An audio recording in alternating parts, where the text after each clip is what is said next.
All right. So that's working. Let's see if anyone shows up.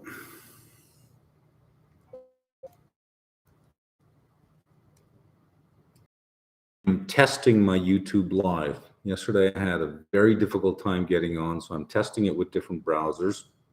I see somebody on. If you are on, can you just let me know that you can hear me? And again, this is just a test. If you can hear me and my voice sounds okay, quality is not very good.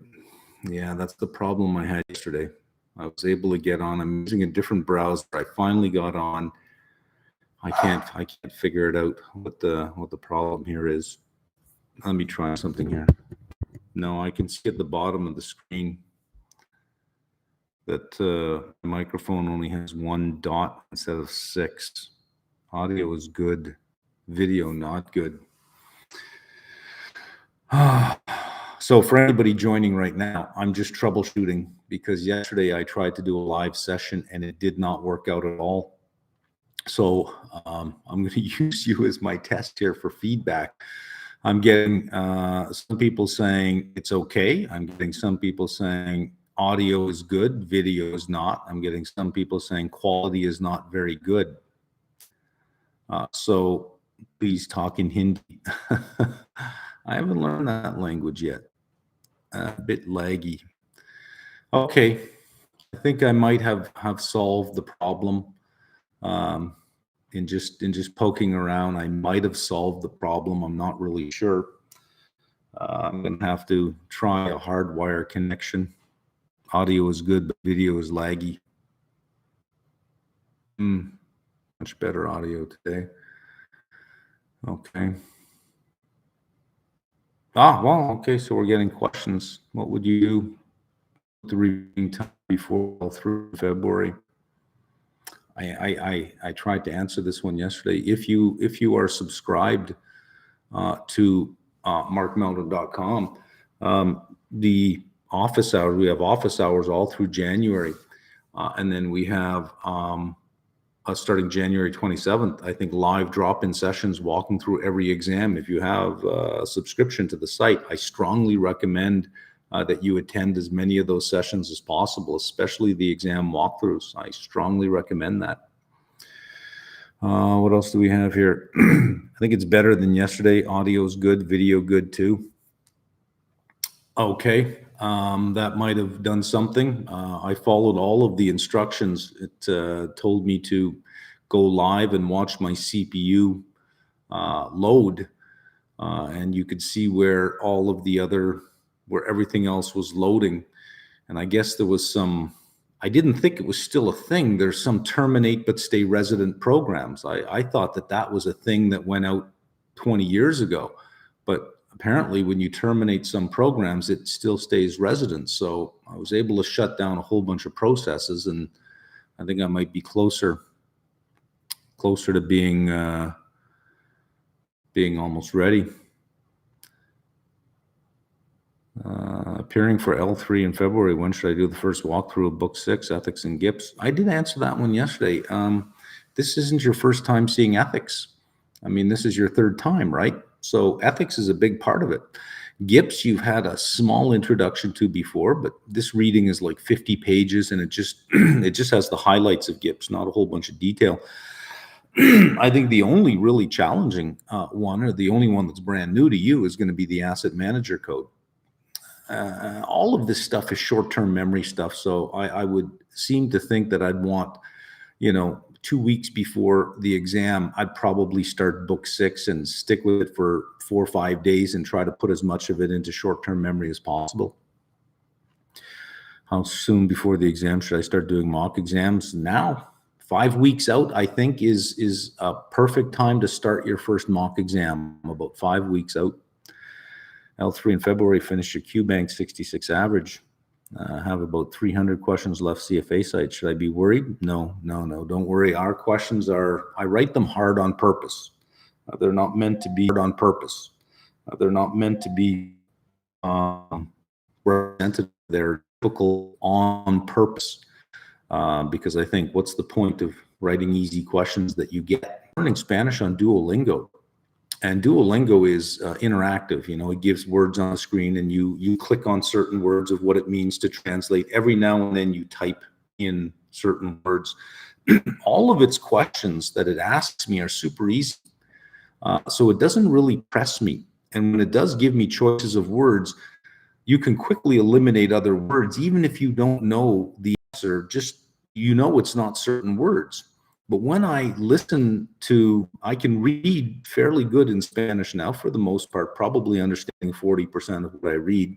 I can only understand about 20% of what I hear, but I can really only use 5% of what I know in conversation because all of the questions never really pushed me. So here I am. I'm doing good on all the tests on Duolingo when it says do this, do that, you know, 9 out of 10, 10 out of 10, 9 out of 10. When I actually go to use it, because it hasn't really pushed me, the questions are easy, it falls apart. So, you know, I've always been of the thinking, why not push hard on the question, which makes you dig a little deeper so that when you are faced with something easier, it's easier, right? I didn't intend on answering questions, but as long as the stream, let's see how long the stream stays of good quality. It's been 6 minutes, 6.5 minutes now. Every now and then, if there's technical difficulties with the stream, if you could just give me feedback as we go along, that would help. I want to see, is it is it that the quality is good for 15-20 minutes and then it starts to degrade from there? I've got to figure out what's going on. It can't be Costa Rica itself, because there are channels called Live from Costa Rica, which are live YouTube channels all the time. So it can't be here. My upload and download are well into the 300 megabit, so it can't be that. So it must be something. Maybe it's something with the computer itself. Maybe I should try. I have 2 Macs. Maybe I should try the other one. Let's see if there's another question here. Is CFA harder now than 5 years ago? I don't think so. Over 5 years, and I hate to say this, but it's true, over 5 years, I have found that the content has been dumbed down. A lot of the more technical stuff is taken out and it's being brought down. And I think because it's being brought down, as people engage with the content and they're not being pushed to understand things, there's this illusion that it's easier, and hence maybe not pushing as hard as they would normally do. And then, as I said with my Duolingo thing, because it has this illusion of being easy, you think you're done, then you're not. Making performance on the exam much lower because you have this illusion that it is easier because, oh wait, all this other stuff is gone. I only have to know this, you know. So I don't know that the content has gotten harder, but I think the bias, that illusion of knowledge, that bias that creeps in, is probably playing a bigger role in performance. How can I watch Bloomberg for free, or is it paid only? If you have interactive brokers, Bloomberg, you can watch Bloomberg up to 12 hours a day. It's free. I believe they have their live stream every morning on YouTube for the market open. Is on YouTube, and their live stream during the day is not the Bloomberg channel, but it's more the Bloomberg radio channel that you can listen to. But it's a live stream during the day. I'm going to be done with syllabus in a week, but feel not confident with formula and things like gap, IFRS difference, and biases. Will 1.5 months of intensive practice be enough? Yeah, you'll find that when you start practicing, it really starts to come together quickly. So with Spanish, for example, with the conjugation of the verbs, there are irregular verbs that you just have to memorize. There's just no way around it. And there are some verbs that are so close together that you think you can use either one, but there are particular contexts for this one, like the I am verb. That depends on what you're trying to say. I am what. We'll use one version or another version, whereas in English, we just say I am happy. I am a man. Well, in Spanish, you would say those two things using a different form of the verb. Just reviewing them. So what I do is I take the verb and I conjugate it and I write it out like 10 times until it just becomes part of my memory. I just keep writing it out and writing it out. It doesn't take that much to start really reinforcing in it so that even 2 days later, you still remember writing it out with your hand. Your brain doesn't just remember seeing the word, it remembers writing out the word, and as you're writing it, you're saying it at the same time, right? Estoy, estás, está. So you're saying it at the same time so that it just becomes part of you after a while. So it sounds like, oh, intensive review would sound like a long time, but it really is. Once you get started, you find that it reinforces very quickly. But yeah, I think that's enough time. 1.5 months is enough time. Let's scroll down to the bottom to see if I'm getting any feedback on any loss of quality. No one is reporting any loss of quality, so that is good. Let's see. I'm in the final year college. I'm interested in finance. What should I do to increase my finance knowledge, like books, podcast, any reading? I don't know that books are really a thing to do. So let me give you a good example. Let's say that I'm interested in football, in real football, so not the CFL, but the NFL. I can get books and read about the rules of the game, or I could just start watching games. Watching games is a lot more interesting, and you will pick up a lot when you're watching the game. Well, it's the same thing with finance. Watch the market, get involved, open a paper account, trade some things, not with real money, but just trade some things. And you will be surprised at how quickly you start absorbing things, how much you start paying attention to things you never would have paid attention to before. Listen to Bloomberg's Market Open on YouTube. Yeah, I wouldn't buy a rule book or a manual. I would just start playing the game or watching the game, and you will pick it up over time. That's I think that's a great way to get into it rather than reading books, because books are hit and miss. Some are good, some are bad, some are awful. Some are written from the perspective of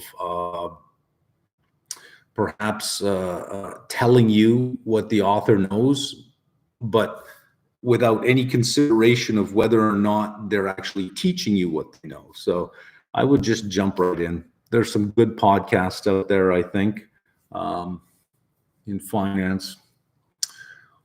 And nothing comes to my mind right now that I normally listen to, only because I find that when I hear them speaking, I think I'm already past that. So you're not talking to me, you're talking to other people who probably have far less experience than I do, because I'm much past what you're saying. So it doesn't help me a lot. Currently doing my MBA from a tier 2 school, will end February 2024. I want to prepare for level 1. Does doing it help in career progress and also salary? Yeah, I think it does. I think in a competitive marketplace, the more you have, the better it is. It's no guarantee. Neither is education a guarantee. None of it's a guarantee.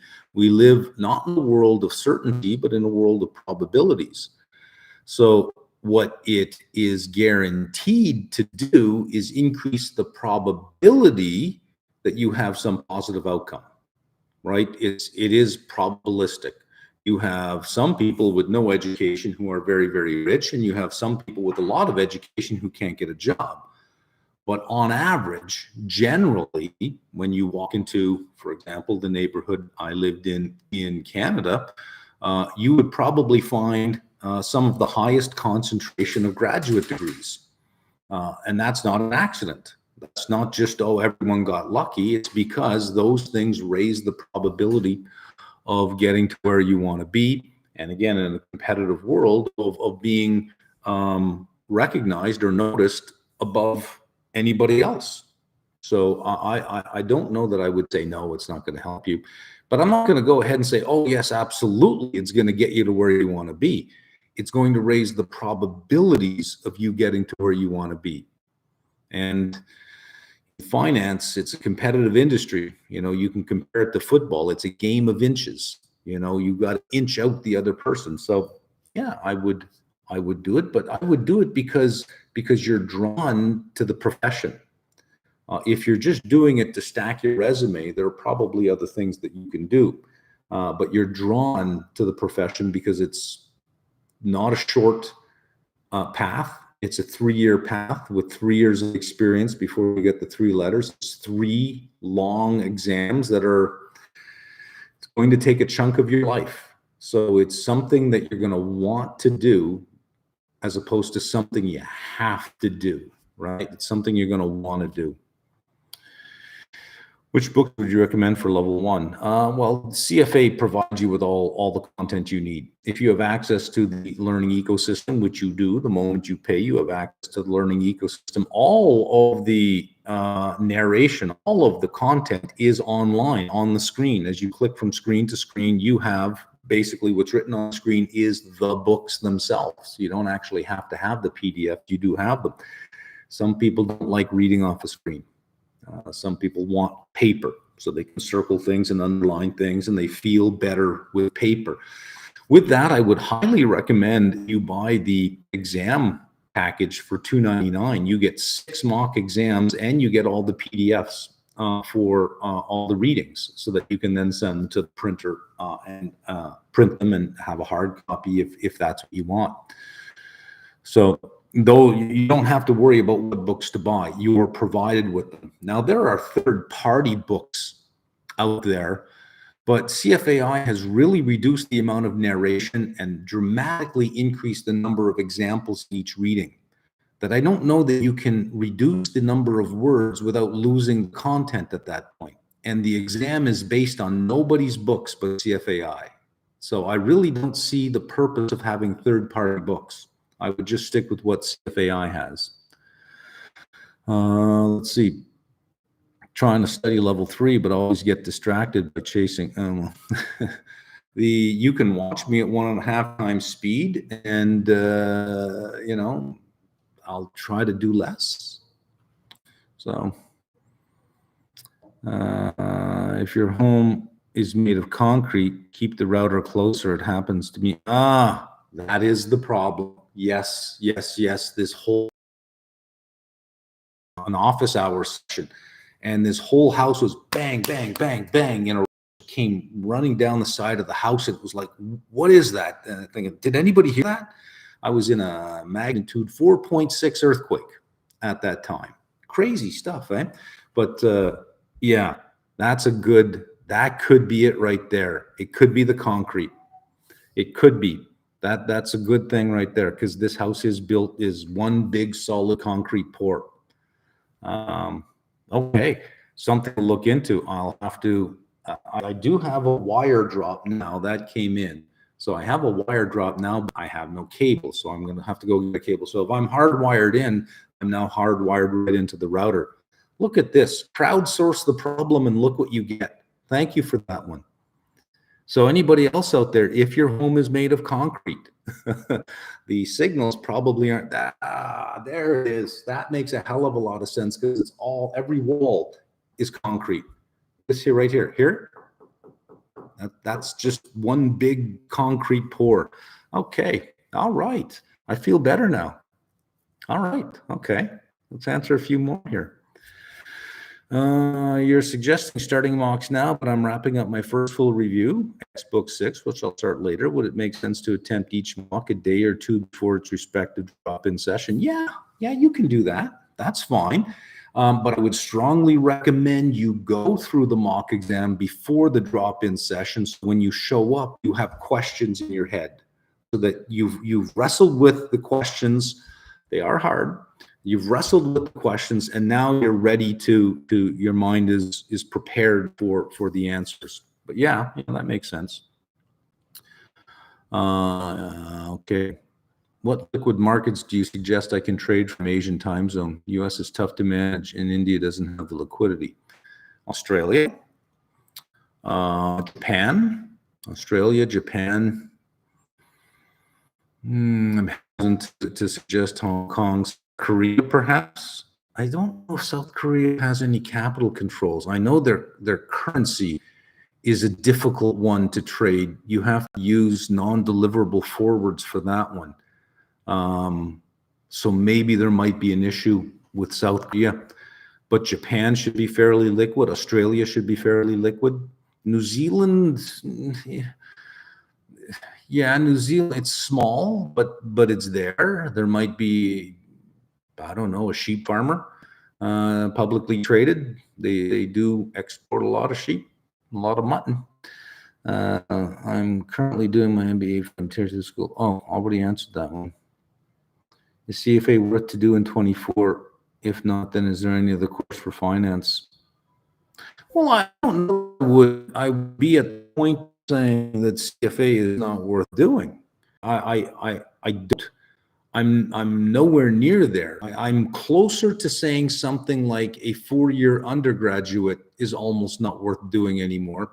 And universities really have to start to change because you can do that in 2 years. I don't know why they need to keep you off the market for 4 years. It's a revenue. It's just a revenue model. Many of the courses can be done away with, and you can do a core degree in 2 years, and then you can add certificates later on, where you can add a certificate in marketing or a certificate in finance or whatever the case is, but you can get a degree in 2 years. To keep you there for 4 seems like a crime. So I'd say that's probably not worth it. But the CFA is an equalizer, right? I mean, somebody had made the point that they're doing an MBA from a Tier 2 school. It's going to be difficult to compete with Tier 1 school MBAs, and some schools, some companies only recruit from Tier 1 schools. The CFA is one designation. There is no tiers. It's one, so it's a great equalizer because it equalizes everybody.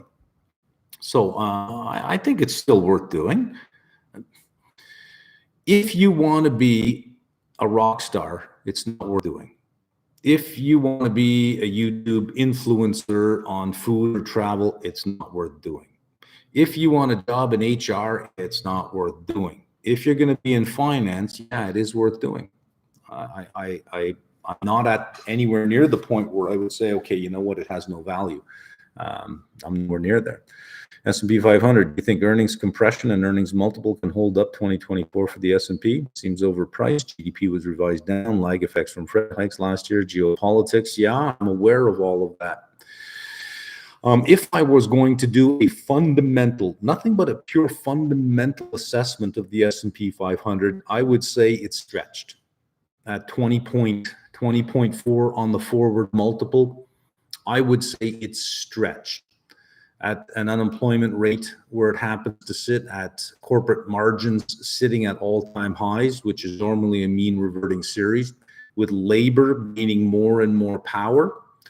I would say the multiple is stretched, especially when you consider that many companies have been reporting that their pricing power is not what it used to be. So increases in revenues because of pricing will be limited. And if we look at the breakdown of revenues last year, a lot of the revenue growth last year was due to pricing and not quantity, due to pricing.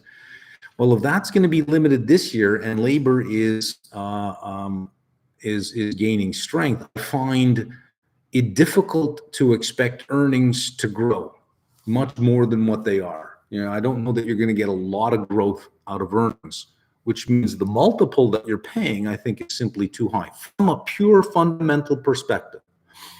But the market has been extremely behavioral. And when it's behavioral, it could be that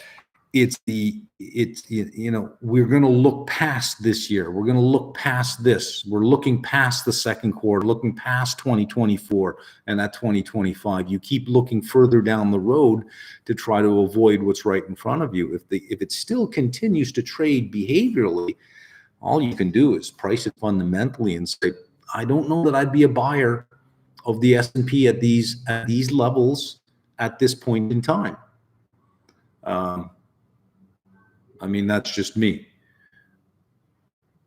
I think if we had a couple of multiples backwards, which is about 450 points down, you get to about 18.5 on the S&P. I would say, okay, well, good. That's a nice place to be, because that to me seems like a level where excessive rate cuts are not already priced in, where excessive growth in earnings is not priced in, which means if any good news shows up, there'll be upside. But I think the price of the market right now is saying, hey, good news is going to show up, so here's the price. So when good news goes up, you say, yeah, I've already paid for the good news. I mean, I've already paid for it. So I'm 50-50 on the index. It could go up, it could go down. Whenever I'm 50-50 on something, it's a fair bet. I don't like fair bets. I like asymmetric payoffs. I like bets in which the probabilities are way in my favor no matter what the outcome is. With S&P, not so much. I think I could find other things to do other than beta at the level of the market.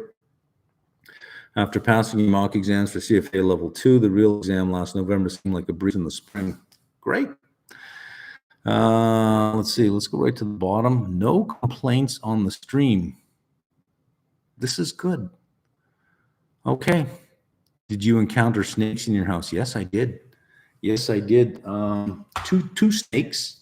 It's a small snake. It's only about that long, but it halfway through its body, it stands up like this, and it just does this when you're approaching it. Like it lunges at you, and you grab it, and it just grabs you. It doesn't have any teeth or anything, but it just snaps at you, which freaks you out a bit because you don't know what the hell this thing is.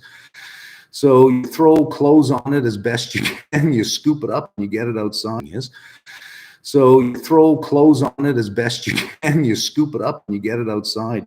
But let me show you what I have in the house. It is called a Brazilian wandering spider, one of the most venomous spiders in the world, by the way.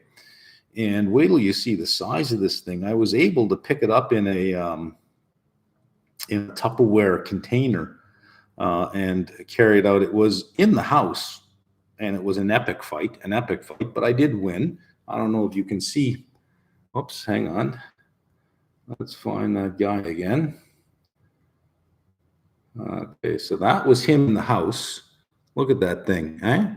And then I put him in a Tupperware container. I don't know if you can see the Tupperware container, but it was about the size of the palm of my hand. It was a big spider. That's a Brazilian wandering spider. I've also had green, green, they're called something. They're tiny little jumping spiders. They do bite, but they don't pierce human skin. And I've had wolf spider. Wolf spiders don't spin webs. They're fast, and they just jump on their prey. I kept the wolf spider in the house. I let them roam around because wolf spiders kill cockroaches, and if you're in the mountains, you're going to get cockroaches. So I got some wolf spiders hanging around, killing cockroaches. Wandering spiders, I want nothing to do with those things. Nothing to do with them. And the snakes, there's spray you can spray around the outside of your house that snakes don't like. So I sprayed the outside of the house. Haven't seen a snake since. But yeah, you get these things. You do get snakes. Let me see if I missed anything up here. Okay, gave level 1 in November, waiting results. That should be any week now. I think I wouldn't be surprised if next week results were out. I don't know. Does anybody know when results are out? What should be my plan for level 2? Is May enough time, or is August the better option? Well, you can't do level 3 till February 2025 at the earliest. That's the earliest you can do level 3. So you got to be thinking like a pool player, right? You want to set up your next shot. If you pull it off for May, you have plenty of time for level 3. If you do it for August, you may get your results in October. That may not set you up for February of 2023, which means you'd be waiting till August. Sorry, it sets you February 2025, which means you'd be waiting all the way to August of February 2025. So if you can get May, if you can pull May off, January, February, March, April, you got about 4.5 months. If you can pull May off, then you set yourself up for February 2025. But if you fail in May, then you have November with the same content. You'd have the same content. If you fail in August, then you have brand new content for 2025. So May to me seems like a logical thing to do. It's 4.5 months. You make a run for May. If you don't make it in May, you have November with the same content, and you set yourself up for an August level 3. If you do pass in May, you set yourself up for a February level 3. So May, strategically, yeah, I would probably take May, but you have to ask yourself, can you get level 2 behind you in 4.5 months? It's going to require you to sacrifice some part of your life to fit that stuff in. Are you going to do that? Can you do that? Right? Let's see. I'm a CFA charter holder, past level 2 and 3, thanks to your great videos. I just meant to show my appreciation for your great work. Oh, well, thank you. Do you think the advice to buy ETF is only applicable to U.S. economy, not other markets like Europe and Asia, where economies grow but market index remains the same or increase not significant? I can't answer that. I'm not familiar with the with other markets ETFs. I've never invested in Europe or India for that matter. So I'm not sure of the particular nuances of those markets. So I don't know. See, quality is not an issue. It's all right. Good. Have you considered making videos for CAIA? I have in the past. I have thought about it because I think alternative investments is going to become important. But in 2025, CFA has 3 streams at level 3. You have the current level 3, which is just portfolio management. You have another stream for private wealth management, which is hang on.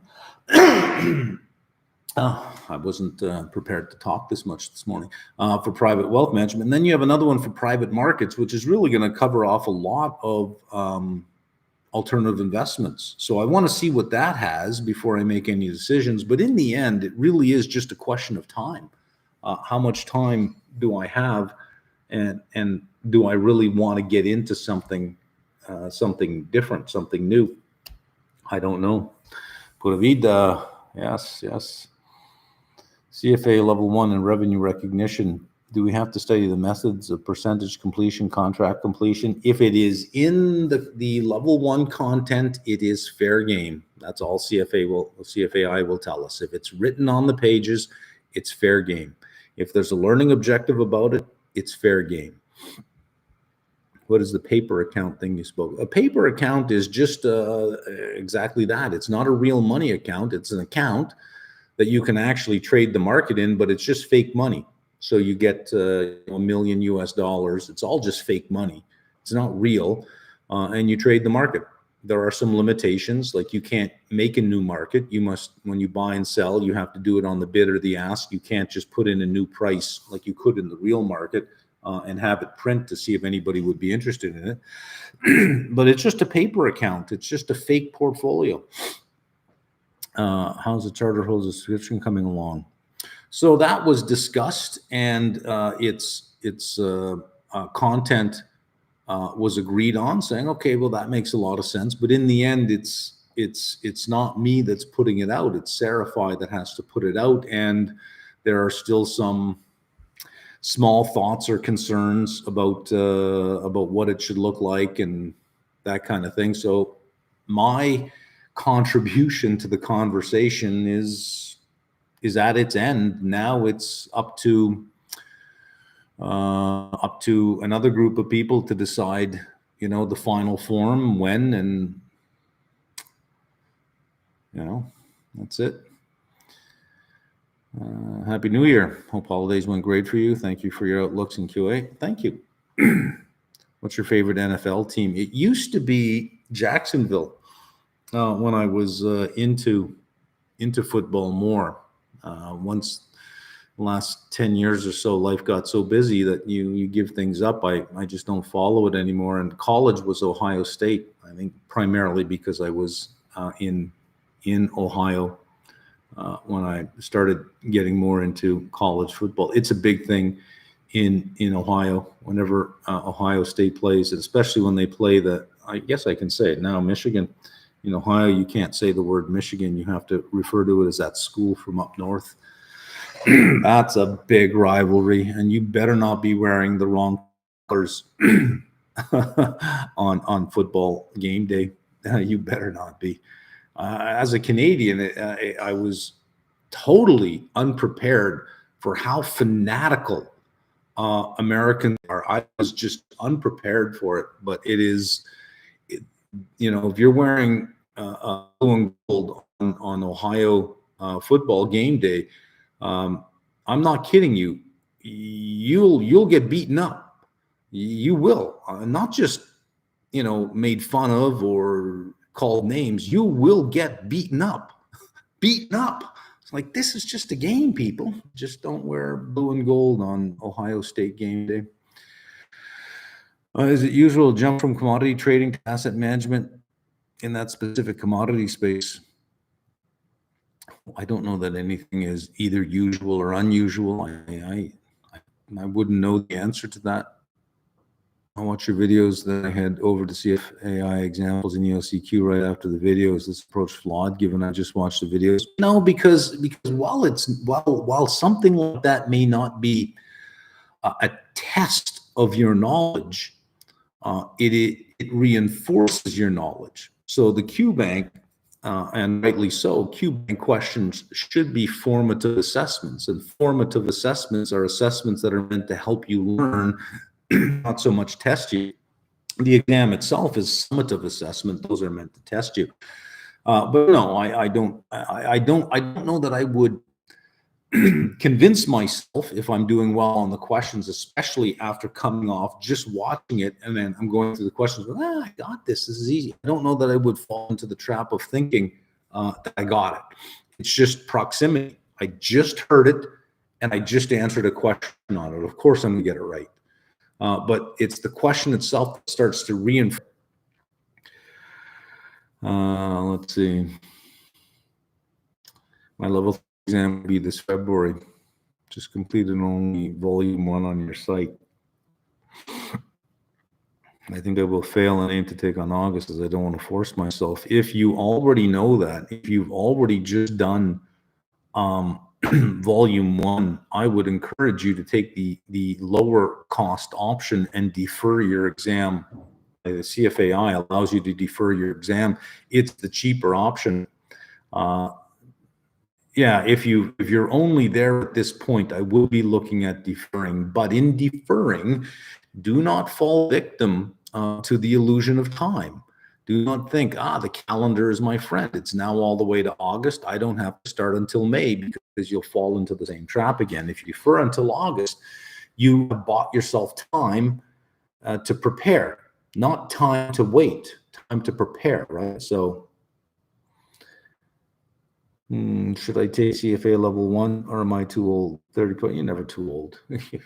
I'm 57 and I'm learning a new language. I moved from a country I lived in pretty much my whole life to a brand new country that is a major cultural shock. And let me tell you, it's a cultural shock. and learning a whole new language. No. The moment we start thinking I'm too old to learn new things is the moment you start dying, because we only have this one life, and we can't take anything with us. Possessions are really, they're fleeting and meaningless. What we have is this. You can have whole exploration of the universe inside your head. So no, it's never too late to start learning. Given that you are now in CR, are you going to learn Spanish, or can you get by with just English? No, you got to know Spanish. You have to know it. And I would feel robbed of something if I just continued to speak English. You have to think about it in terms of, being from Canada. that when people come to our country and they don't speak the language, it's, you hear a lot of, at least learn the language. If you're going to come here, at least learn the language. We would expect that.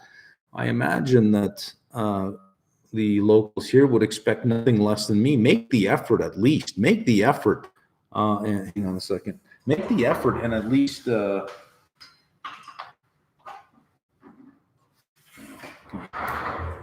right. No, that one. Okay. Sorry about that. I had to point something out. Make the effort at least. So what I'm doing, I'm making the effort at least. At least I won't be accused of saying, well, comes down here and expects us all to, understand him, and we're supposed to go the extra mile, and he doesn't do anything. No, you gotta engage. Please don't do less. Oh, okay. I'm always hardwired, and yeah, I think I have to be. Did you encounter snakes? Already answered that. What do you think about the 10-year bonds? Well, I think they're a little overdone on 10-year yield. I think the market has gone a little bit too far. Last I looked, TLT this morning was having a day that I thought was appropriate, which is a pullback day. TLT, well, it's fighting its way back up, huh? TLT was under $98 this morning in pre-market. Yeah, about 7:30, sitting at 97 and change. It's now 98.49. It's only down 39 cents, fighting its way back. That's impressive. Yeah, that is impressive. So I think it's had a good run. It would be healthy to consolidate for a while, but going from 3.9 to 3.8 to 3.7 to 3.6 before the Fed is really even met on January 31st seems a little premature to me. Take a breather. It's the 10-year is at the same place it was at the beginning of 2023, even though rates have gone up. Take a breather.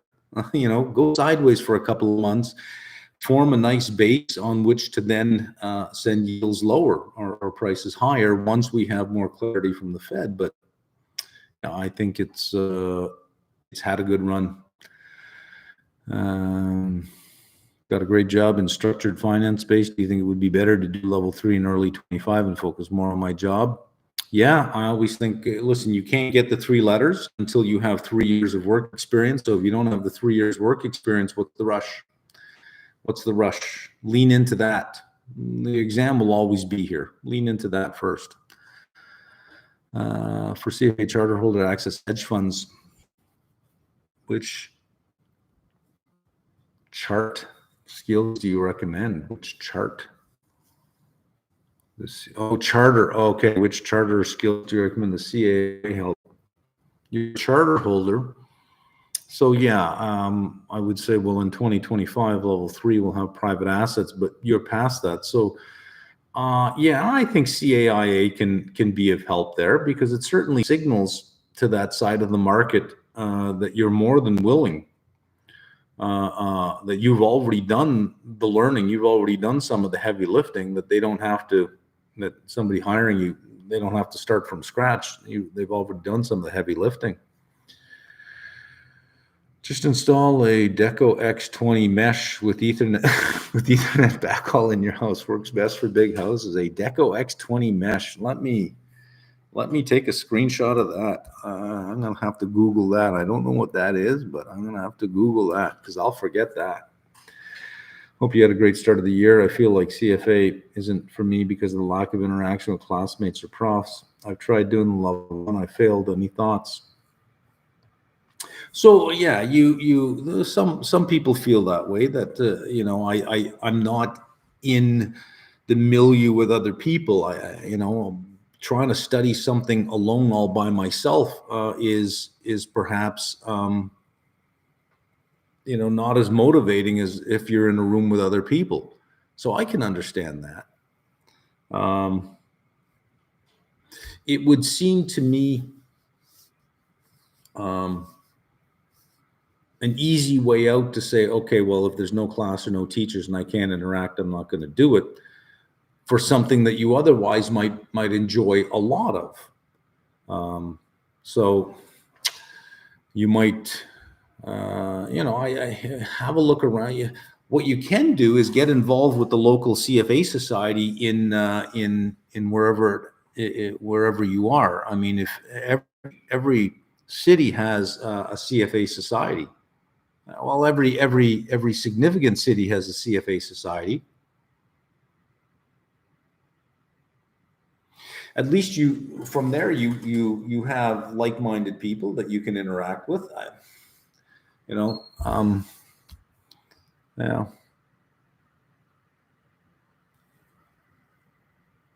Which subject would you suggest one to start with for level one preparation? I think quant is always a good one to start with because it does form the basis of stuff you're going to see in fixed income, in derivatives, and in well, not so much FRA, not so much there, but certainly fixed income and derivatives. Yeah.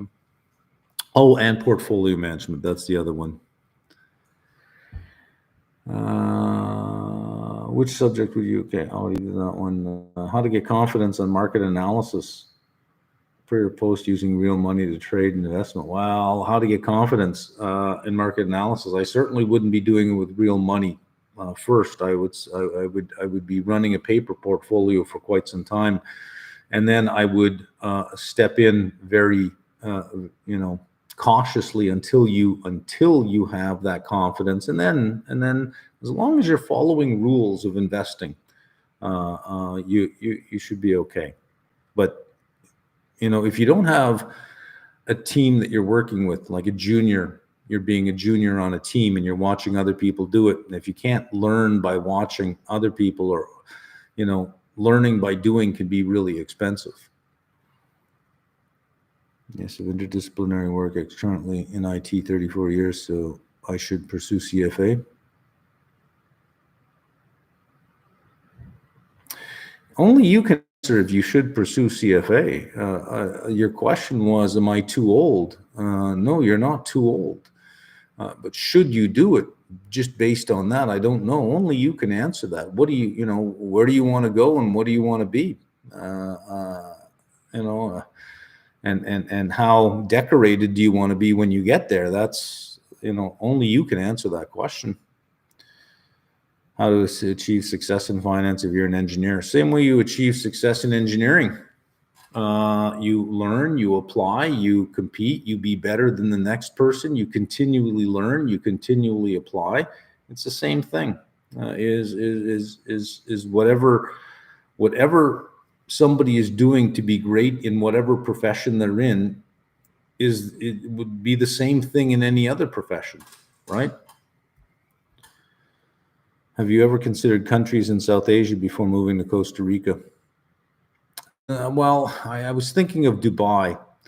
One of the problems with going all the way there, as was mentioned earlier, looking for liquid markets, is that it becomes really inconvenient to continue trading the U.S. market unless you're going to get up at, 9 o'clock at night and stay up till 8, 9 o'clock the next morning, because the market just opens. You don't have 9:30 to 4. Here, it's only 1 hour off, so it's not that bad.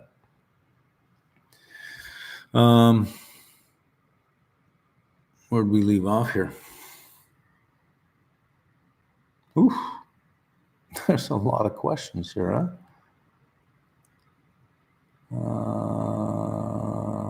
Wow, there are a lot. Okay. Have you ever, I love your PFM series. One doubt I had was when you were talking about currencies and their tendency to go back to PPP and taking the Mexican trade based on that. Do you think the same trade works on the Indian rupee, given PPP is around 24 and INR is currently trading around 80? Or am I just doing something wrong? Well, PPP against what currency? Is the INR against what that would be 24? Are you thinking about the US? I don't know what currency it is against. So I'm not that familiar with the INR. In periods where there's a lot of foreign direct investment coming in, or there's a lot of hype about a particular market, it can deviate from purchasing power parity for quite some time, and by quite a margin. But in the long run, it tends to revert back to purchasing power parity. Now, that's not saying that purchasing power parity can't change. It's not some fixed number. It does change.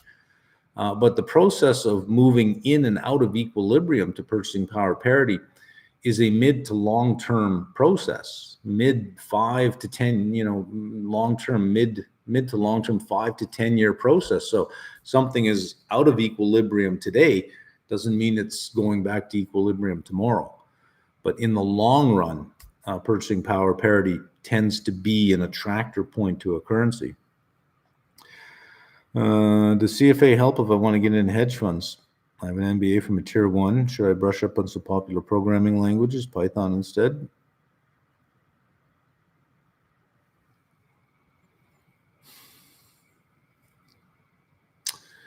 Well, CFAI at level 1 is introducing that.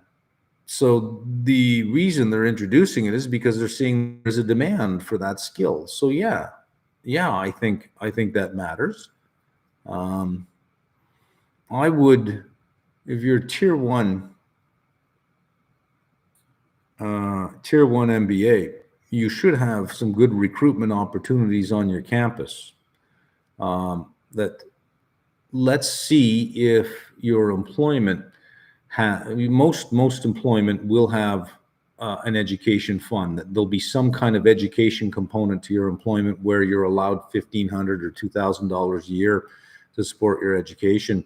Then that's where you would express your desire or your interest to pursue a CFA designation in that interview room. But Python, yeah, I think so. 26, live in a country with no income taxes. Nice. I'm interested in investing in my local market. Should I to prioritize dividend-paying assets? What would be your strategy if you were in my shoes? Well, I don't know what country. I don't know what investment opportunities exist in your country. So it would be hard for me to say what to do. But if you have access to interactive brokers in your country, then you don't have to restrict yourself to investing in just your country. Sheesh, do not like the sound of these insects. Well, if you live in a tropical country, you're going to get wildlife. You're going to get some form of snakes and spiders. That just comes with the territory. Snakes and spiders, I think, are better than, bears and wolves. I mean, a snake and a spider I can handle. Bear and a wolf, free protein. Yeah. How do you rate the mod from Law 2? Is it in close to the real world application for equities? I don't know. I haven't seen it, but I don't know if I would say if it's anywhere near close, but it walks into that direction. So it's not like it's so theoretical and textbook that this is not what you're going to see. It is what you're going to see at a very basic level. And then you would build in more complexity as you went on. Who's got a good model, a good spreadsheet model is Demoteran, Aswath Demoteran. You can download his Tesla evaluation spreadsheet from his website. He's got good, and it's like 10 or 12 different spreadsheets of forecasting different things, all with explanation. So that's a good one to download. I think it's a good template to work from. What are the skills IB is looking for someone who is doing CFA investment banking? Well, investment banking is hate to tell you this, it's more about who you know than what you know. and who can get you in there, and who can get you in there. Just give me 1 second. I gotta just grab this. Hang on.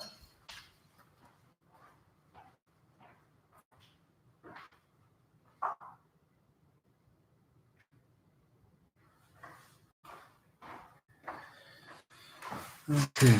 I wasn't expecting to be on today. I was just doing a test. So we've got the pool person here trying to figure out why the pool is losing 3 inches a day.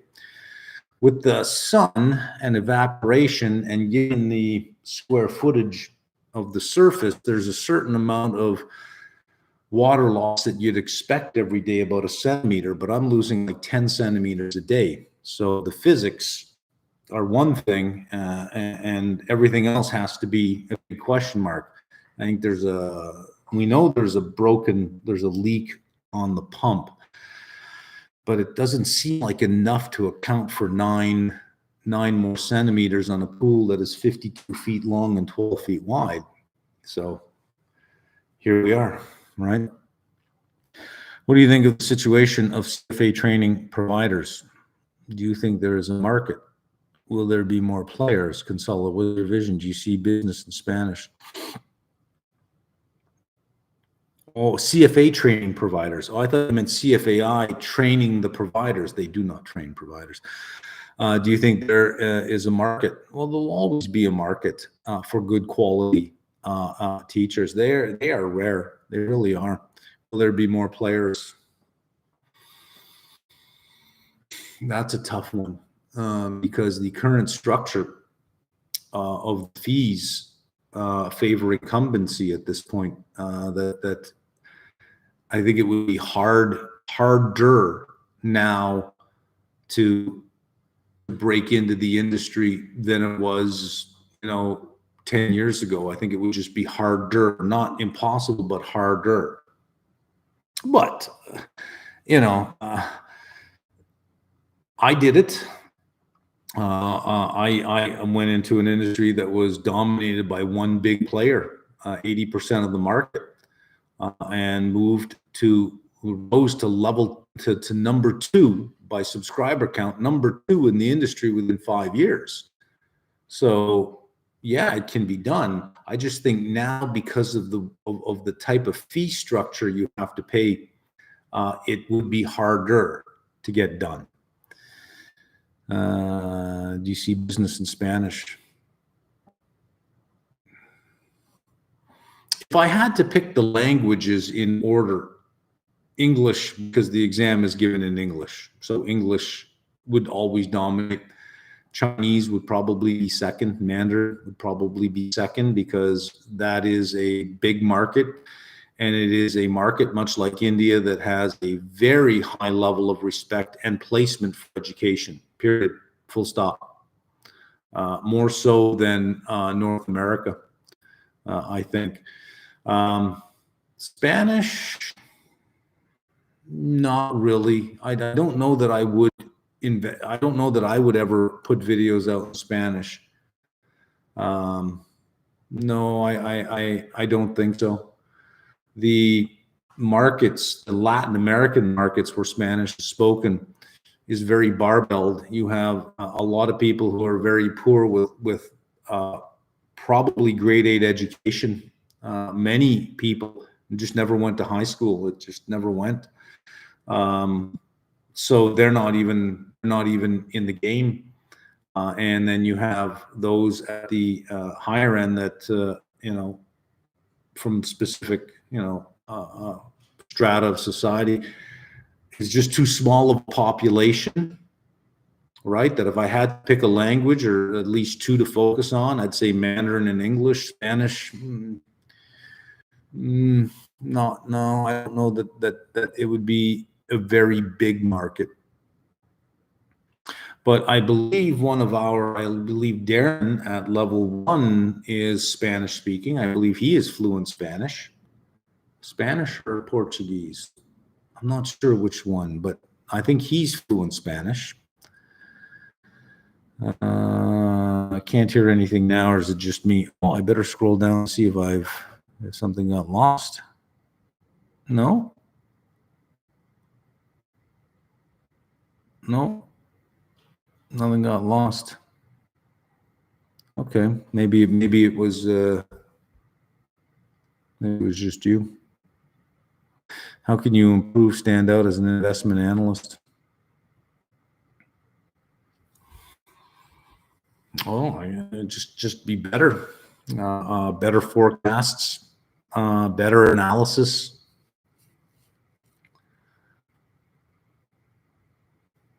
Yeah. Book says insurance companies would buy unsecured corporate bonds, while hedge funds would buy secured, stating unsecured is of a higher credit grade. So investment grade bonds tend to primarily be senior unsecured. Investment grade, senior unsecured. High yield bonds tend to be secured bonds because I don't trust you. You gotta, to get to be able to float a bond, it's got to be secured with something. Investment grade companies have very strong income statements and balance sheets. They don't need to secure it with assets. A general unsecured, senior unsecured is good enough. But yeah, if you're buying investment grade, you're more than likely buying unsecured bonds. If you're buying high yield, you're more than likely buying secured bonds. Maybe signal me to go back to study. Okay, there you go. What do you think of the passing rates going down for the past years? Yeah, I think that is a function of lowered expectations because as you go through the content, I've noticed over the last few years, the content is dumbing down.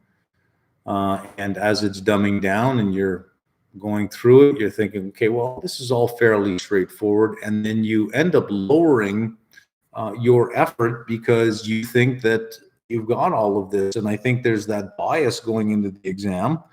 And yeah, I think that's where it's showing up. Due to nervousness on exams, my results are often worse than my real knowledge. What can you do to advise in order to overcome these psychological difficulties?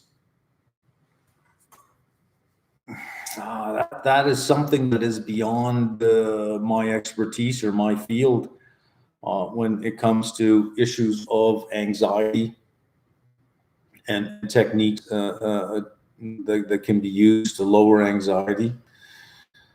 My thinking would be is to and when you're doing the mock exams is to try to replicate the exam environment as much as you possibly can, including that feeling of anxiety, by having a hard stop, a clock that's there, and perhaps having some negative outcome that if you don't pass, then there's some task or something that you don't really want to do that you're going to have to do, and so that there is some downside. I would think if you simulate that enough times, that you may become acclimated to being in that environment. But hey, I'm no expert on this. There may be an expert out there cringing, going, "Oh God, that's the worst advice you could possibly give." I don't know, but it seems to me that if I were afraid of heights, I would slowly start standing on higher and higher levels. Get comfortable standing 2 feet above the ground and walking on a plank that's 2 feet above the ground, and then, okay, let's go to 3 feet. Okay, well, let me get comfortable and acclimated at 3. 3's not a big deal. Well, 4 can't be a big deal either. Pretty soon I'm 20 feet walking a plank back and forth because I've slowly acclimated myself to that. Or I could be completely wrong, that at 5 feet I freak out and I go, oh no, I'm not walking that. I don't know. What do you think of passing rates going down due to nervousness? You stated in your video on moving that if voting doesn't work, you move. How would your thoughts have changed if you were from the US and made a lot more than the foreign income exclusion limit? No, it wasn't just tax rates. Let's just put it there. Tax rates had been high for quite some time. I'd been paying 53.5% tax for a number of years. It was that in combination with the tone of the conversation that's been happening in Canada that success is not even mentioned. You're just called rich. Rich is bad. Since when? Since when has it been bad? Well, it's bad, and it's we need to pay their fair share. It's in the last 5 or 6 years the villainization of success, and in Canada because of the going on. God forbid you're rich and white and male and straight. God forbid, because you're one of the worst things in society that you could be. You're guilty of how many done, but people like you hundreds of years ago did. So you must carry that burden and real thing. We have laws coming in, some of them are just ridiculous laws coming in that it is a human rights violation to misgender someone. Well, how do I know what your gender is? Like, I got to go around asking a whole bunch of so that I don't commit a human rights violation. It's like demonizing of success, the demonizing of people based on race, grouping into identity groups who claim to be anti-racist are doing some of the most racist things you can imagine to people who had probably nothing to do with anything they're complaining about. And the kid running the show is probably the worst of the worst, because I don't think he actually believes anything he says. He performs liberalism. And a lot of I think the party members in the Liberal Party today really don't know what being liberal means. They perform liberalism. For them, it's more important to as a liberal than to actually be a liberal. So they say things to a liberal than to actually be, without understanding the consequences of what they say, the negative consequences of what they say. Society has never been more polarized, both in Canada and the US. Has never been more polarized, both in Canada and the US. Has never been more polarized. And if you map the rise of this polarization with the rise of the term wokeism, it correlates. That wokeism doesn't bring people together, it divides people and separates people, and those who embrace it, I think, are the real villains of society. It was just all of that. It was just all of that nonsense, and the demonization of success. It's not as if I stole money from anybody. It's not as if I ran a sweatshop. It's not as if I overcharged everybody and underdelivered. And heck, 90% of the revenue was from outside the country, but still, no, you're not paying your fair share. It was just a little bit more. Then they introduced this luxury tax. You want to buy a car over 100,000, you're going to pay another 20% sales tax on top of the 13%. It's like, well, but I've already given you 53% tax. And now if I try to spend what I got left over, you're going to say, oh, you're going to buy a certain type of thing that other people can't afford. Well, we want even more money from you now to make sure that you don't enjoy any better life than anybody else, even though you've worked for it. And now you have potentially, this conversation going on of, well, what about a wealth tax? What about coming back every year for another 2%? What about extending the luxury tax to more things? What about this capital gains thing? Why should capital gains be prioritized over labor? Let's tax that too. It's at some point you say, look, I've had enough, and I have had enough. So I don't know that I would compare it to the U.S. unless the U.S. has those sort of things going on, which I think some cities in the U.S. do, but there is some solace in the U.S. You can always run to Texas or run to Florida, and I think there's another state. Is it Tennessee? There's a low tax state. Let's see. Have you ever considered investing in Indian markets? No, I don't understand it. It would take me 6 months to get up to speed to really get into the market so that I understand what's going on. Feliz Año Nuevo. Happy New Year. Do we have to get comfortable with the formal keyboard mode, or can carry on with basic keyboard? Just no, don't use the formula editor in the exam at all, ever.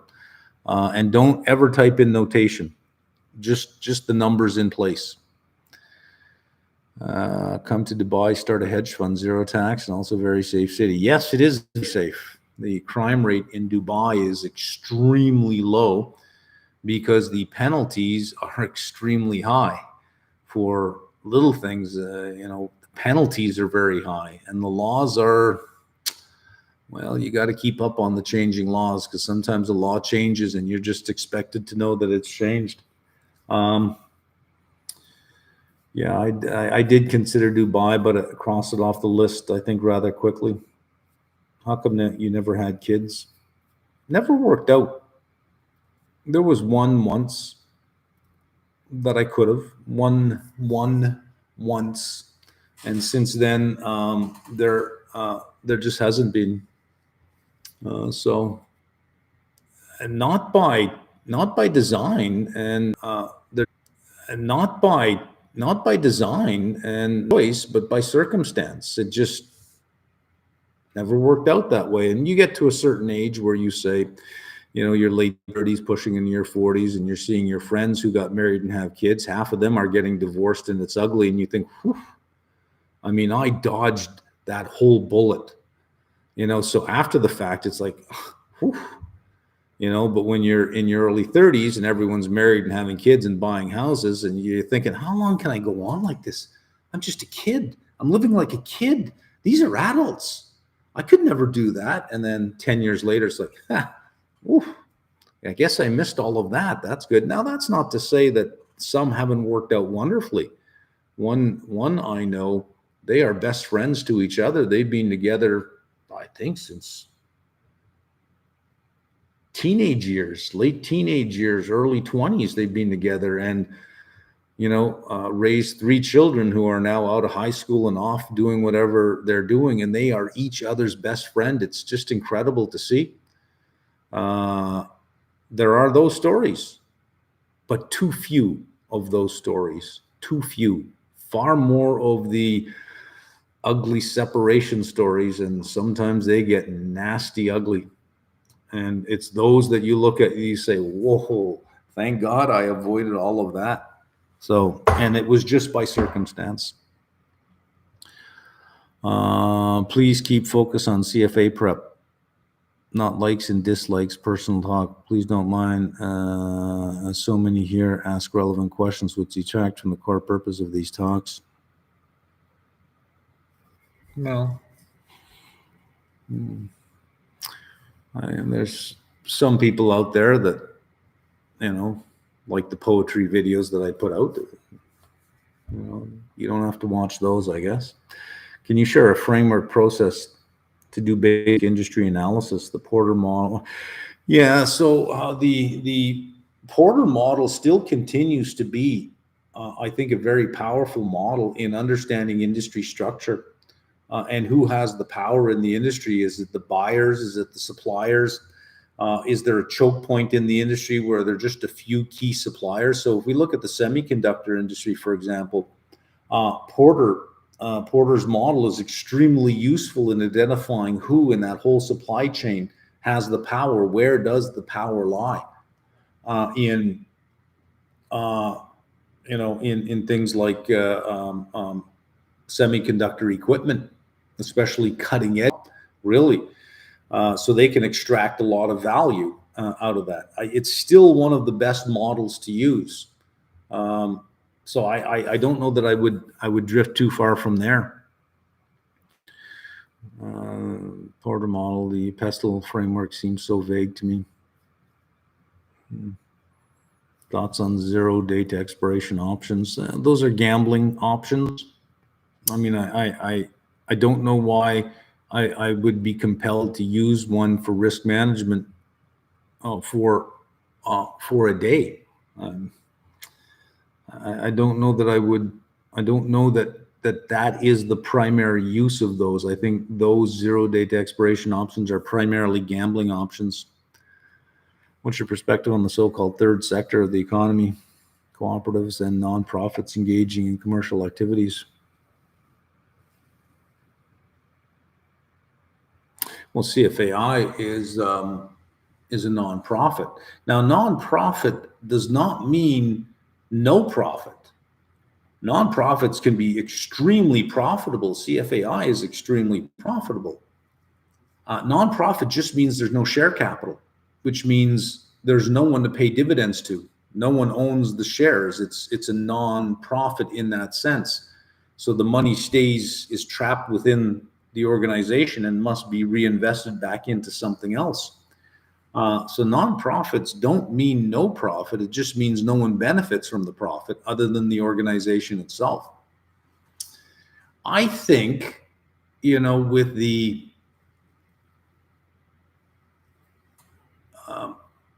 with capitalism being sometimes extremely ugly. Like if we want to find like really ugly versions of capitalism, Amazon is a good example of an extremely ugly version of capitalism.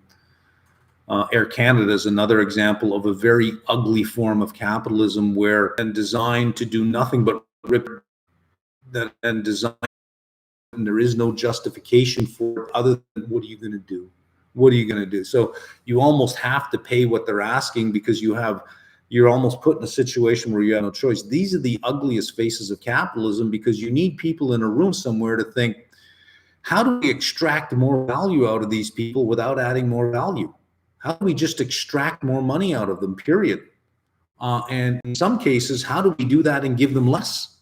How do we trick them into doing certain things? There are people who are involved in these sorts of things thinking, how do we do this? How do we prey on human behavior, right? So that there are organizations rising up to provide a more compassionate form of capitalism, to me, seems like a logical market response. That if it forces larger companies to find some corporate soul, to start thinking of capitalism in a more compassionate way, then great. But if not, then if you are engaging in an uncompassionate form of capitalism, verging on almost straight out fraud, lying to customers or manipulating them or cheating them out of something, however fairly you think you're doing it, then I think you need to go away. So, capitalism is the best system the world has ever come up with for progress. But like any system, it can be the world has ever come up with for progress. But like any system, it can be abused. That does not mean it's the system that has a problem. It means that it's the humans that have a problem. Every system can be abused, and every system is abused, but it's not the system. It's the people in the system.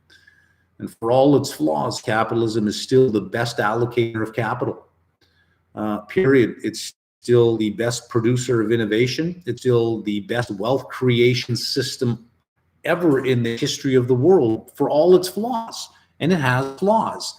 It has flaws because humans have flaws, period. Right? Currently working in financial reporting department for one of the insurance firms for the last few years. I'm in my mid-30s and thinking of working on pursuing CFA. Any thoughts? It's hard for me to have any thoughts on something like that. If you're thinking of doing something like that, well, what you're saying to me is I'm thinking of broadening my horizons. Any thoughts? You're talking to a lifelong educator, somebody who has been in the university system, in the education system their whole life, for half the life on one side of the desk and the other half on the other side of the desk. And if you ask me anything about enlightening your mind and moving forward, I'm never going to say, I don't know that that's such a good idea. So yeah, I'm all on board for that. How do you generate trade ideas? I try to sit down every day for an hour and I just come up blank most of the time. Also, please do RECO some material to improve fundamental analysis. I feel really out of depth finding value despite being an accountant and being able to understand finances. Well, that's just it. you may be too close to financial statements. And with accounting, it's the numbers. I can look at the numbers. I can see the numbers, calculate ratios. I can do all sorts of things. But sometimes your trade idea is a story that is divorced from the numbers. That the number, I don't even need to look at the numbers. I just need a good story. Copper's a good story, right? Housing is a good story. Apartment REITs are a good story. Bonds are a good story. I don't really need to get into the numbers and run ratios. I just need a good story. Utilities, there's a good story there. And if there's a good story, I can avoid a lot of idiosyncratic risk by finding an ETF that tracks that particular theme. So I don't have to buy a copper miner. I can buy COPX, which is an ETF. I can buy COPX, which is an ETF. I don't have to find stock. I can buy a US dollar denominated ETF that invests in companies. As long as I have the theme, the story, I can find an ETF.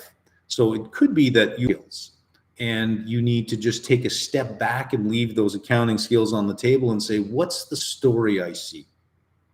And invest in themes and stories at the level of the ETF. Let's see. Third sector, social and solidarity economy.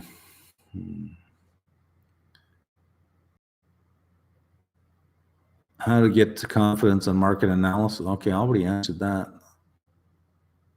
I'm going to just scroll to the bottom and get some of the recent questions because I do have to jump here. This was really just a test. I'll answer about 5 or 6 more from the bottom up. Do you think the future of learning looks like considering the rapid generative AI? I think the future of learning will be what learning has been for 5,000 years. There'll be more technology in it. But technology is not learning. Technology is just the delivery of education. So is not learning. Technology is just the delivery of education. So when I think about what do I think about the future of learning looks like it looks now. I think maybe what you were trying to ask is what do you think the delivery of education will be in the future?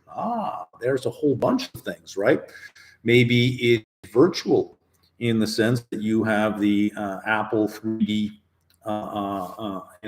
things that you put on, and I have a certain thing here that maybe it's some kind of pod that I stand on that then sends me into your visor, or maybe it's holographic, or maybe it's more interactive in a 3D in a 3D world, but that's just the delivery of education. Education still comes down to the ability of a teacher, whether it be a human or whether it be AI driven, the ability of a teacher to tell you how to know what they know, not what they know, but how to know what they know. I think that's going to be a big leap for generative AI. I think generative AI will be very good at telling you the answers to your questions.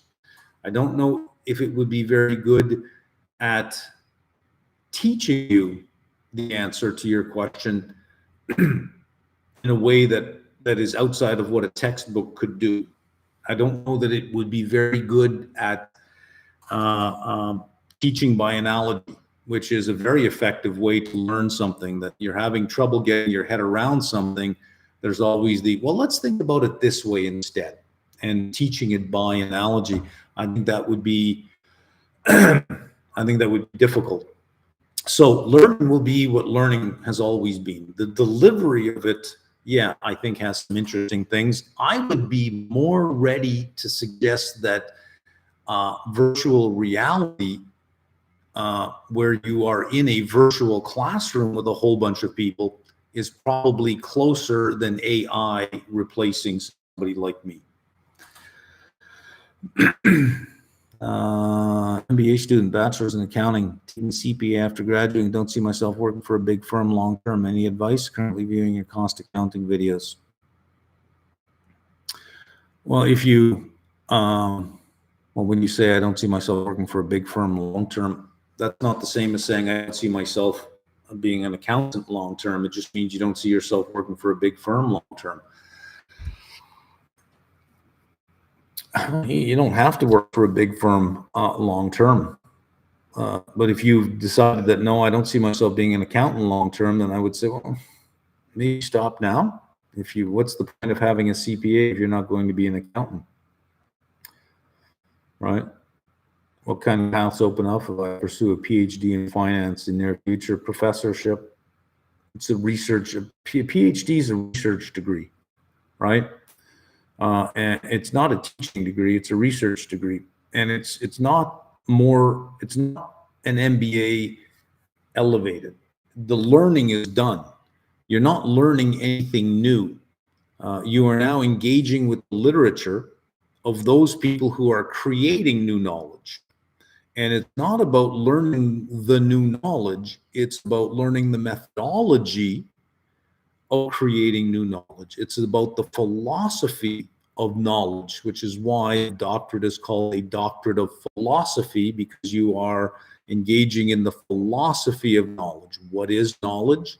How do we come to know knowledge? So a lot of the ontology and the epistemology of the field, not so much the content of the field. You are creating new knowledge that, if true and if substantiated, may find its way into textbooks 20 years down the road.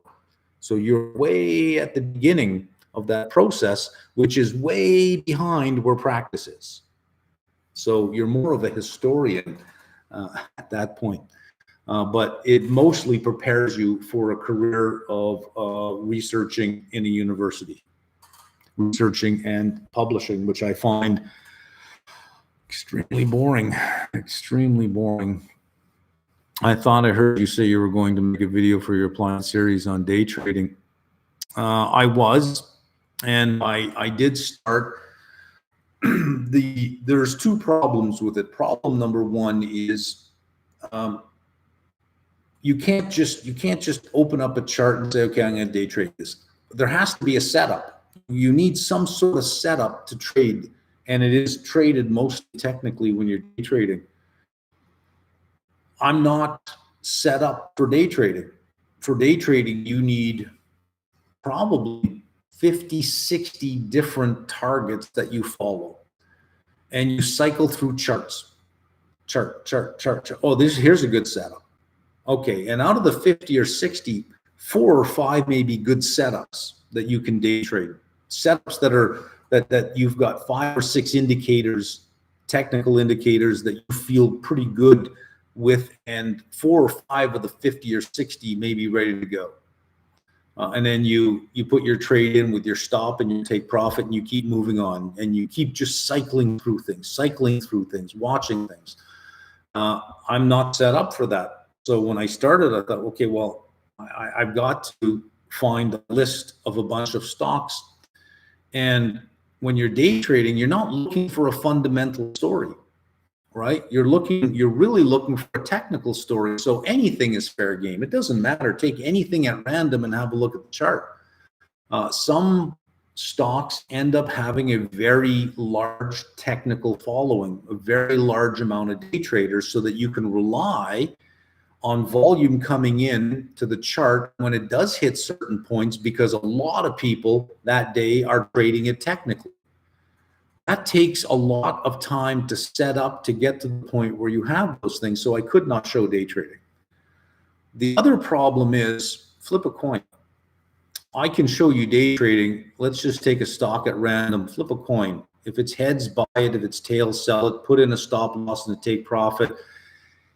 You would have to show me that all of your work drawing lines on charts is better than that. I've not seen that is the case, which means I can teach you day trading. Take a stock, flip a coin. If it's heads, you're going to buy it with a 15-cent stop loss. If it's tails, you'll do nothing. Flip the next one. If it's heads, you'll buy it with a 15-cent stop loss, 25-cent take profit, 30-cent take profit, move on to the next one. You'll do just as good. Which means it's just a bunch of bullshit. Teaching day trading would be encouraging gambling and not investing. And it's not really what I do. So even though I've done it in the past, I had a setup. I had in 40, 50 stocks that I would follow. And some of them you'd say, okay, well, this one's no good anymore. These ones are the hot ones now. These ones, let's move in. So it was always the flavor of the day. You would day trade because that's where the crowd moved to. And when I was day trading, IBD, Investors Business Daily, was the thing to have. You had to have a subscription to that because you had to have the IBD Top 100 list. That was the day trading list. That if you wanted the day traders to trade with you, you had to have the IBD Top 100. It fell out of favor, and I don't even know if it's back, and I don't have access to the IBD 100. I don't even know if it's a thing anymore, but it was a really big thing. And I don't even know if they're even relevant anymore. So I'd rather just not do it for the fear that somebody engages in it and loses their money, because 99.9% of day traders lose it all in 3 months. Those are terrible, terrible odds. So, as I was doing the setup, I thought, I'm not going to do this. I'm not going to do this. There are plenty of these YouTubers out there, these 20-some-year-olds with their charts on the screen. They got it all figured out at the age of 21 that are doing day trading. You may as well watch them, because that's all that's there. That's all that's there is just lines on charts and gambling. I mean, that's it. It's just lines on charts and gambling. How unsatisfying. Go to the casino. You know what you could do if you really want to if you really want to make it in day trading? Learn poker. Learn poker, learn how to play poker, go to the poker tournament, sit at the small money table, work your way up, you'll make more money. And you might make it to the World Series of Poker and get some notoriety. No day trader has ever gotten that kind of notoriety. They all fade away. Put as much effort into learning poker as day trading, because they're both gambling, but with poker you have the odds. With poker, there's something you can do. There's strategy. There's something you can do that's more than a coin toss, right? Put your money, put your skill into poker.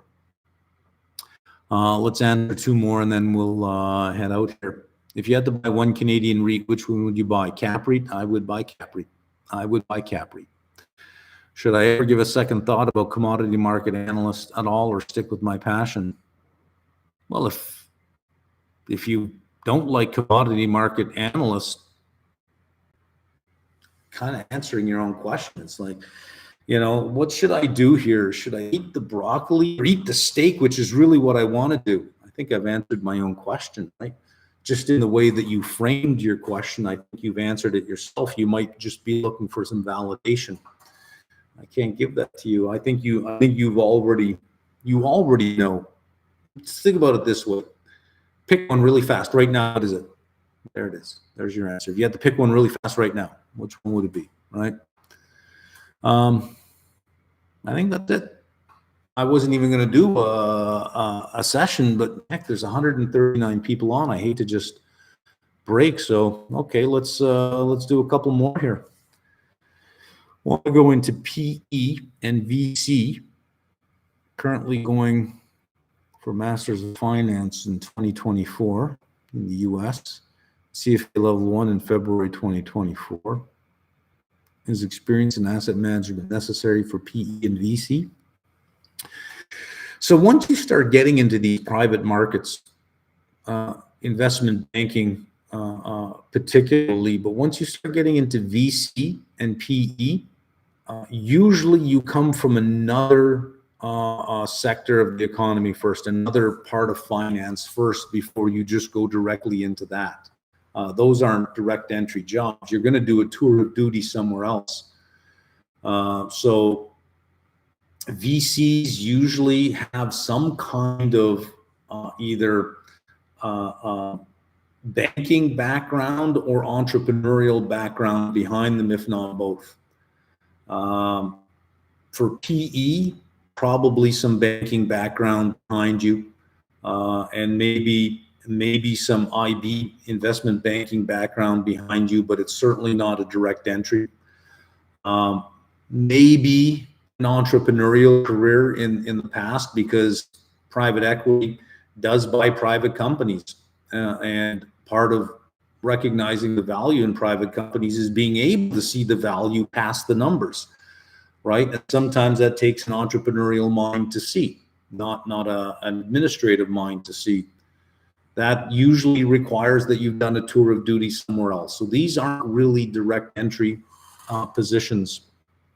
But 10 years down the road, maybe those are positions for you. I'm yet an undergrad, but find myself leaning heavily towards theoretical side. My future career prospects being between industrial economist or commodity market analyst.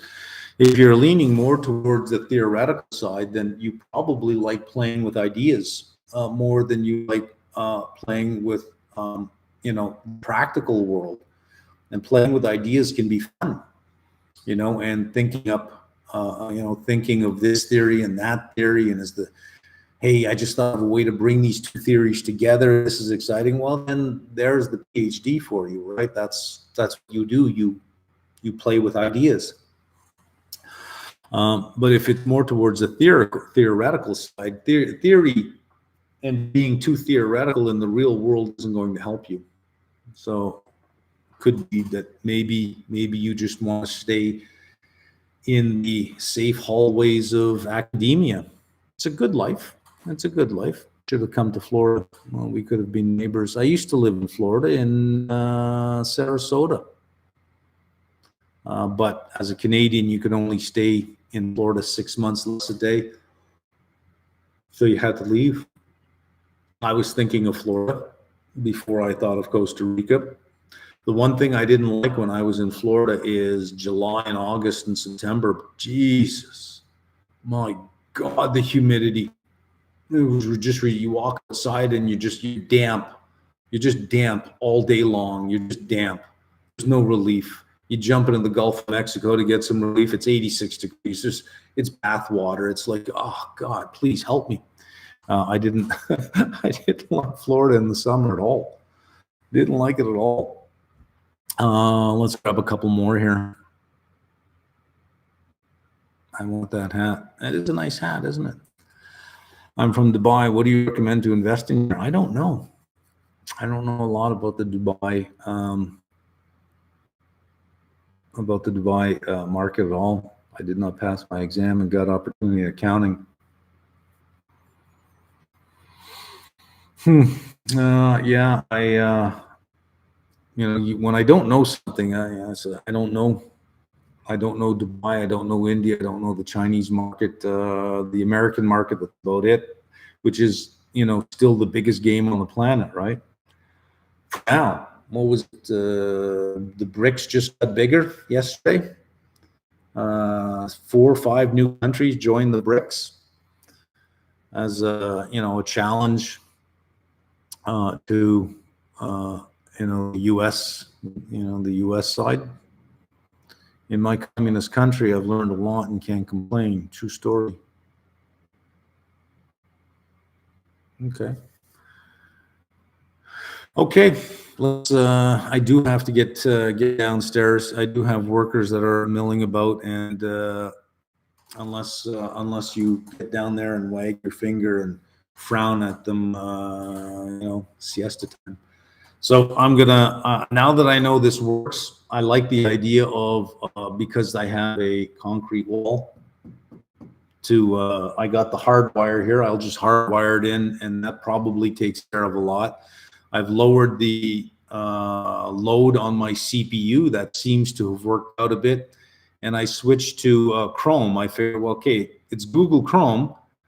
And if I'm using Google stuff, if it doesn't work with Chrome, what can it work with, right? And I moved off of Firefox. I thought that would be a cleaner break. And apparently you guys are telling me that it looked pretty good. So we'll